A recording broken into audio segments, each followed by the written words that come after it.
Pendidik dan Kependidikan serta anak-anak semua, selamat pagi. Masih ada semangat? Sehat? Luar biasa. Semangat anak-anak Antonius itu luar biasa. Apakah ada yang tahu siapa orang kudus atau apa orang kudus itu? Ada yang tahu? Tidak ada? Oh, saya tahu.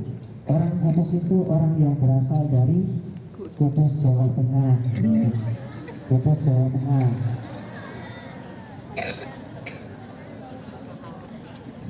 Apa di sini ada yang namanya Suci?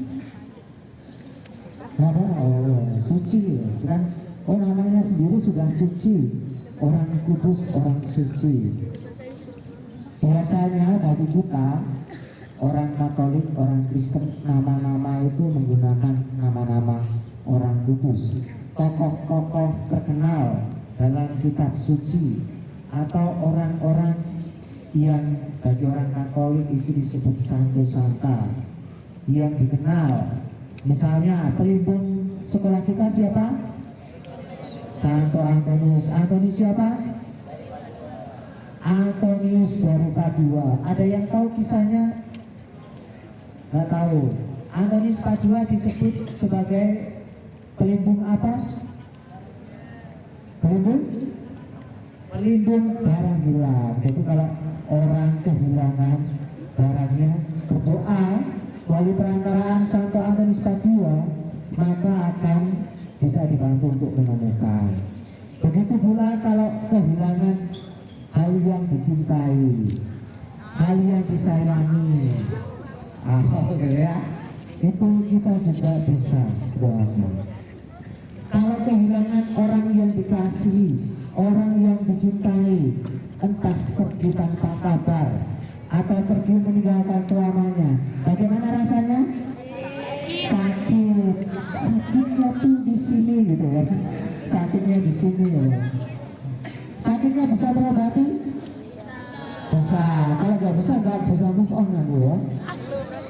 Iya. Bagi kita, kalau kita ditinggalkan orang yang kita kasihi, orang yang kita cintai, kita akan merasa sedih, kita merasa kehilangan bahwa orang yang selama ini dekat dengan kita, orang yang kita kasih, orang yang kita sayangi telah mendahului kita. Pada hari ini kita merayakan Hari Raya Orang Kudus. Kata Paus Fransiskus, kita itu adalah, semua ini adalah orang kudus. Kita dipanggil untuk menuju kekudusan.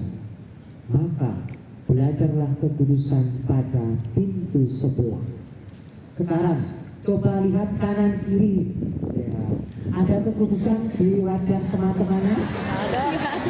Nggak ada. Nggak ada ya? Gimana mau kudus gitu kan? Di sekolah belajar ngantuk gitu ya. Kerjaannya jahil gitu ya. Sama teman-temannya jahil. Rusuh gitu ya, membuat onar. Panci nggak usah ngeliat ke gue. Apalagi banyak hal ya. Lihatlah mereka, di wajah mereka itu terpancar kekudusan.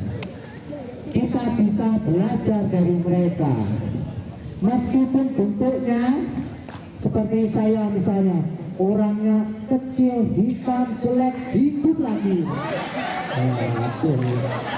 Pokoknya litani kejelekan gitu kan, yang terucap. Waduh, itu berarti itu kita belum bisa melihat ada kekudusan di orang-orang sekitar kita, ada kekudusan di antara teman-teman kita. Ada sesuatu yang baik di antara mereka. Kita bisa belajar dari mereka semua. Lihatlah bahwa ada sesuatu yang bernilai dalam diri mereka dan kita bisa belajar dari mereka. Ya, Bapak Ibu guru juga di sana itu. Kita lihat di sana ya. Yang meskipun kadang galak, gitu ya, kadang baik, lihatlah ada kekudusan di antara mereka karena membantu kita untuk hidup, tumbuh dan berkembang. Orang yang kudus adalah orang yang tekun dan sabar. Kalau kita di sekolah dalam belajar tekun dan sabar, maka itu adalah ciri orang kudus. Yang kedua adalah orang yang berani mengambil resiko. Kalau dia salah, dia berani bertanggung jawab. Kalau merusakkan sesuatu, berani bertanggung jawab, tidak menyalahkan orang lain. Dan yang ketiga, orang yang kudus adalah orang yang dekat dengan Tuhan. Dia hidupnya penuh kesucian, hidup doa baik kepada orang-orang. Dan kita telah mengetahui misalnya seperti Santo Antonius Padua yang memancarkan kekudusan. Mungkin juga pelindung kita selain Antonius, Ignatius, Fransiskus, Dionysius, Dominikus, Agatha, Katarina, dan lain sebagainya. Mereka telah membawa kita menjadi orang kudus. Dan keluarga kita yang didoakan pada hari ini, yang telah mendahului kita, mereka telah menunjukkan kepada kita contoh-contoh kekudusan dalam hidupnya. Kita percaya mereka semua juga akan mendoakan kita agar kita menjadi orang-orang kudus. Semoga Tuhan memberkati kita dalam perjalanan hidup kita agar kita bisa menjadi orang kudus. Belajar dari orang-orang di sekitar kita, memancarkan kasih, sukacita, dan kedamaian dalam hidup kita. Semoga Tuhan memberkati kita semua.